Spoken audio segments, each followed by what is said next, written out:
Ya, lo contenido que más que nada, ¿no? Da la gripe, COVID, conocido de COVID-19, virus respiratorio, el adenovirus, rinovirus, la parainfluencia y el parvovirus B19. A continuación le vamos a explicar cada uno. Entonces, vamos empezando con el virus de la influencia. ¿Qué es? Bueno, es una enfermedad respiratoria aguda contagiosa causada por el mismo virus llamado el virus de la influencia. Este pertenece a la familia del Orthomyxoviridae y es muy diferente al virus común porque este va a comenzar de manera súbita y suele ser más grave. La clasificación según Baltimore está en el grupo 5, que es el ARN monocatenario de sentido negativo. Estructura y tipos. Su forma es esférica, elíptica. Su tamaño es aproximadamente de 80 a 120 nanómetros de diámetro y tiene una cápside helicoidal. Existen varios tipos entre la A, B, C y D. Entre los virus de la influenza A y B son los que causan las epidemias estacionales en los humanos, siendo el tipo A los que pueden provocar enfermedades más graves. En el caso del tipo A, es el más mutable y responsable de epidemias y pandemias. Se van a clasificar según su proteína de superficie, en este caso la hemaglutinina y la neuraminidasa.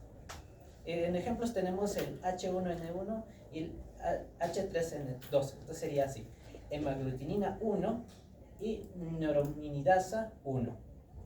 También la hemaglutinina se va a unir a los sialoglicanos que contiene el ácido siálico en la superficie de la célula, lo que inicia el proceso.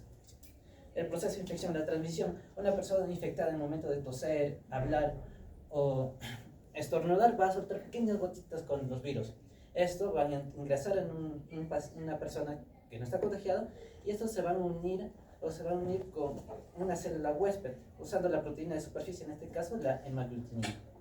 Luego de unirse, utilizando la neuraminidasa, lo que va a hacer es romper a la célula para que pueda ingresar, penetrar dentro de la célula y así poder liberar su ARN. El virus ya va a utilizar todo lo que tiene alrededor del núcleo y va a empezar a multiplicarse. Y luego se va a unir, se va a transformar en el virus y luego se va a liberar. Síntomas y tratamientos. Los síntomas comunes son la fiebre alta, mayor o igual a 39 grados, tos, dolor de garganta, dolor muscular o dolor corporal y dolor de cabeza. En los tratamientos, en el caso más grave, se va a utilizar medicamentos como los antivirales, que es el oseltamivir, que va a inhibir de manera selectiva la enzima neuraminidasa, que no va a permitir que rompa y pueda infectar a la célula. Y también el zanamivir, que inhibe el sitio de activo de la molécula de la neuraminidasa en la superficie de los virus de la influencia. Bueno, continuando con el COVID-19, ¿qué es el COVID-19? Es una enfermedad infecciosa causada por el virus SARS-CoV-2, identificado por primera vez en Wuhan, en China, en el año 2019. Pertenece a la familia Coronaviridae y afecta principalmente lo que es el sistema respiratorio. La clasificación según Baltimore es del grupo 4, el virus de ARN monocatenario de sentido positivo. Esto significa que su ARN puede funcionar directamente como ARN mensajero en las células infectadas. Su estructura y tipo es envoltura lipídica, proteína S, que permite unirse al receptor AC2 de las células humanas, proteína M y E dan forma al virus, la proteína N, que protege el material genético y lo que es el genoma, el ARN de cadena simple positivo. Los tipos son alfa, beta, gamma, delta y omicron, identificados por la OMS según su impacto en la transmisibilidad y severidad.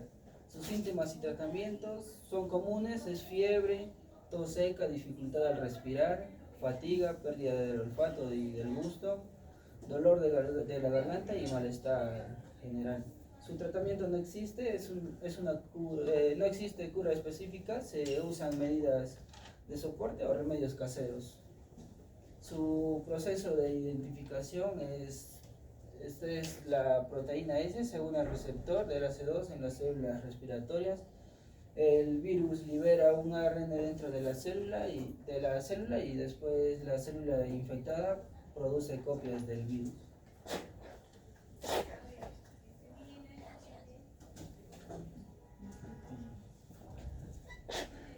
Siguiendo con la exposición, ahora vamos a hablar del adenovirus. Este adenovirus es un virus que es no envuelto. Es muy resistente y tiene múltiples serotipos que más adelante se les va a explicar. Y causan infecciones respiratorias, ya sea oculares, digestivas y otras más, ¿no? También aunque este virus no es tan grave, pero se genera cuando se ataca a los pacientes inmunodeprimidos, ya sea que tengan, por ejemplo, problemas de diabetes, cánceres, y también no tiene tratamiento específico. También se dice que también se utiliza ampliamente en investigaciones y en biotecnologías. Acá, como ven, está su clasificación, su género, su tipo de genoma, que es bicatenario lineal. Su tipo de genoma es de 26 a 45 kilobytes y su número de serotipos son más de 50 clasificados en grupos de la A a la G. Como les decía, en su morfología es un virus no envuelto y su cápside icosaédrica es de 20 caras triangulares. Es como si formaran triangulitos en una hoja y los trataran de alinear. Así se alinean en 20 tipos de caras triangulares.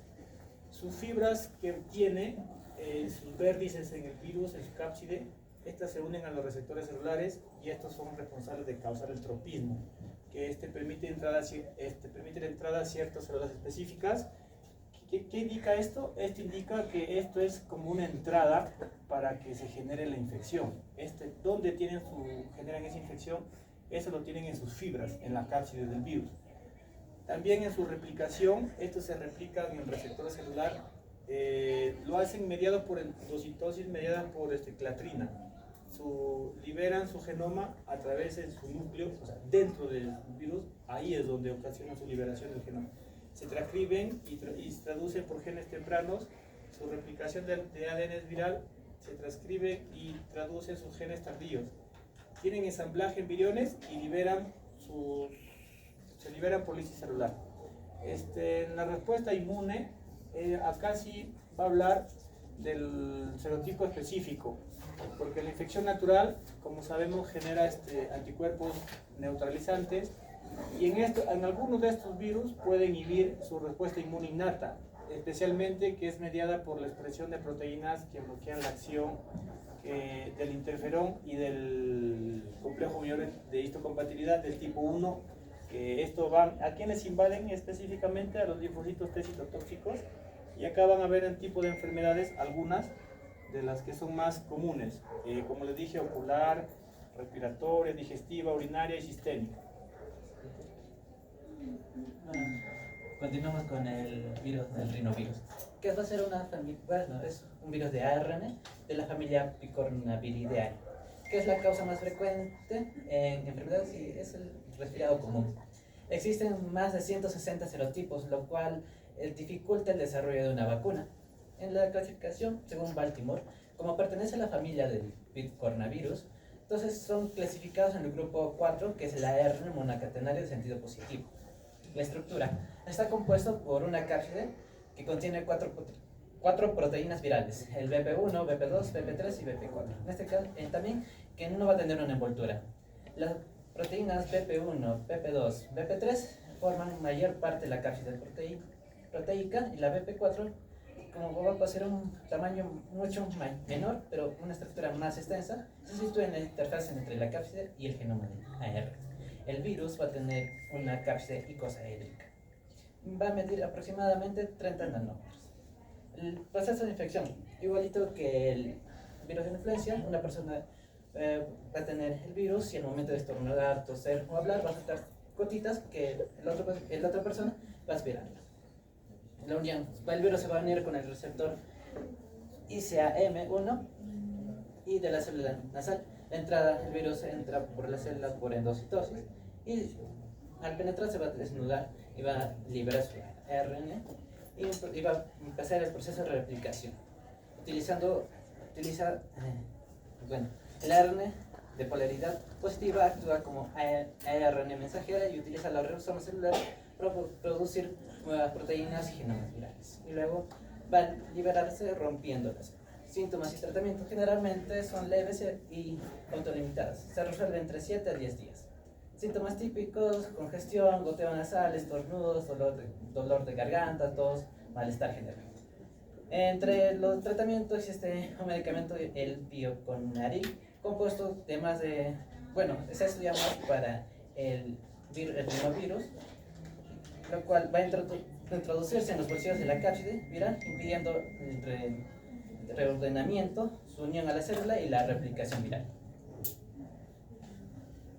Ya la parainfluencia. La parainfluencia tiene 4 tipos en sí, ¿no? La neumonía, Crohn, bronquiolitis y bronquitis. Prácticamente va a afectar básicamente a todos los pulmones. En la bronquitis va a afectar en sí en los bronquios, bronquiolos. En la neumonía va a afectar a los alveolos y Crohn va a afectar a la laringe, ¿no? Entonces, ¿cómo es el mecanismo, ¿no? de infección? Es por tos y vía respiratoria, ¿no? Entonces acá empieza la inmunidad innata, lo cual va a salir los macrófagos, los neutrófilos, las células dendríticas, lo cual van a liberar en sí interferones. ¿Para qué? Para que lo estabilice o haga un freno al virus en sí para su replicación, ¿no? Entonces va a liberar interferón, el alfa y el beta, ¿no? No, el gamma. Entonces lo que van a hacer luego pasa en sí a la inmunidad adaptativa, lo cual como también vamos a tener linfocitos T, su receptor va a ser el linfocito CD8, ¿no? Entonces lo cual ellos van a neutralizar al virus en sí, ¿no? Entonces también tenemos una epidemiología que las edades más afectadas son en lactantes y en niños pequeños. También tenemos la estacionalidad, que es en otoño y invierno, lo cual muchos se enferman de la gripe. Es una alta incidencia mundial. La transmisión son de gotas respiratorias y contacto directo con secreciones, ¿no?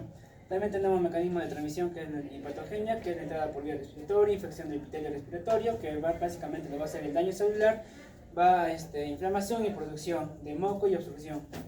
Va a ocurrir inflamación por lo cual se va a liberar citoquina, ¿no? Y la citoquina va a crear la inflamación en la zona afectada. En los lactantes, bronquiolos y bronquiolitis. También tenemos la prevención y control, ¿no? Medidas de higiene, es muy bueno el lavado de manos, mascarillas en brotes y ventilación, ¿no? También hay investigación de vacunas en desarrollo, donde agarramos la inmunidad pasiva. Importancia de aislamiento de pacientes en hospitales y guarderías, ¿no? También diagnósticos diferenciales son los otros diferentes así de las enfermedades que tenemos: el sincicial, respiratorio, influenza, adenovirus, COVID-19 y la rinovirus que hemos explicado. También tenemos la importancia clínica, que básicamente son las frecuencias en hospitales pediátricos, cargo económico por internaciones en menores y relevancia en pacientes inmunocomprometidos y comprimidos. Ya, acá también tenemos el parvovirus, que forma parte. Es un virus no envuelto, tiene la cápside icosaédrica simétrica, tamaño de 18 a 26 nanómetros, extremadamente son pequeños, pero son también resistentes al calor, al pH y disolventes, ¿no? El parvovirus B19 es un virus en sí del ADN monocatenario muy pequeño que infecta principalmente precursores eritroides. En niños causa el eritema infeccioso, que es la quinta enfermedad, mientras que en adultos puede causar el artritis, ¿no? Y en pacientes inmunodeprimidos o embarazadas, que puede ser enfermedades incurables. Aunque no tiene tratamiento antiviral específico, su diagnóstico es claro con la serología y el PCR, y suele ser autolimitado en personas sanas. También tenemos pues el genoma y su proteína, ¿no? El genoma del ADN es monocatenario, extendido de uno negativo, que básicamente van a ser con el ARN, ¿no? Contiene 2 grandes marcos de lectura abiertos, y uno codifica la proteína y no estructurales, que básicamente sus funciones es de la replicación y la citotoxicidad. También por otra parte, también va a codificar las proteínas estructurales, la BP1 y la BP2, que va a formar la cápside.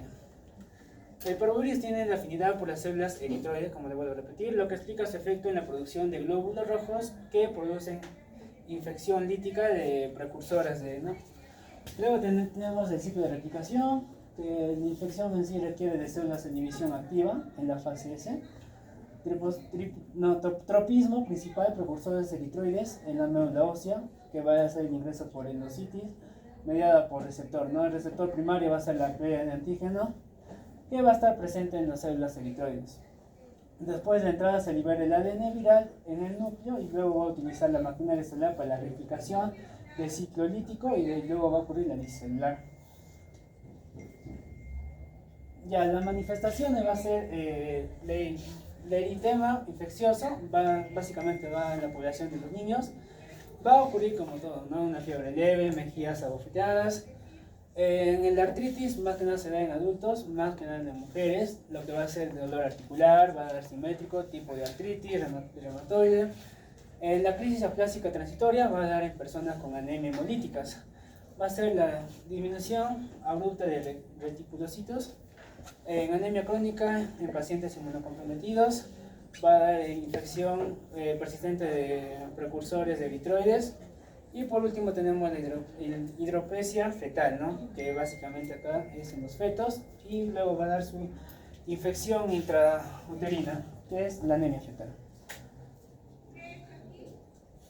Ya también tenemos la respuesta inmune, que es mediada por los anticuerpos de IgM, ¿no? Y la IgG. Básicamente esto lo tenemos, ¿no? Y va a dar una protección a largo plazo. En su inmunocomponentes que dan la infección es de la autolimitada y confía en la inmunidad duradera, ¿no? En inmunodeficientes puede persistir y causar anemia crónica. Tratamiento y prevención, en sí no existe un tratamiento antiviral específico. Inmunocompetentes, manejo sintomático en pacientes inmunocomprometidos o con anemia severa, ¿no? La inmunoglobina intravenosa, transfusiones si hay aplasia severa, no existe vacuna disponible, medidas generales de control de infecciones de higiene, aislamiento en brotes escolares, consejería de embarazos y si hay sospecha de exposición, ¿no? El diagnóstico es básicamente el clínico, el IgM es específico para infección reciente y la IgG es una infección pasada y inmunidad de esta, ¿no? Que ya lo tenemos. La detección del ADN viral especialmente es útil en pacientes incomprometidos y embarazadas, y inmunodeficientes puede persistir con anemia crónicas. Gracias. A ver, Chamorro, aquí más.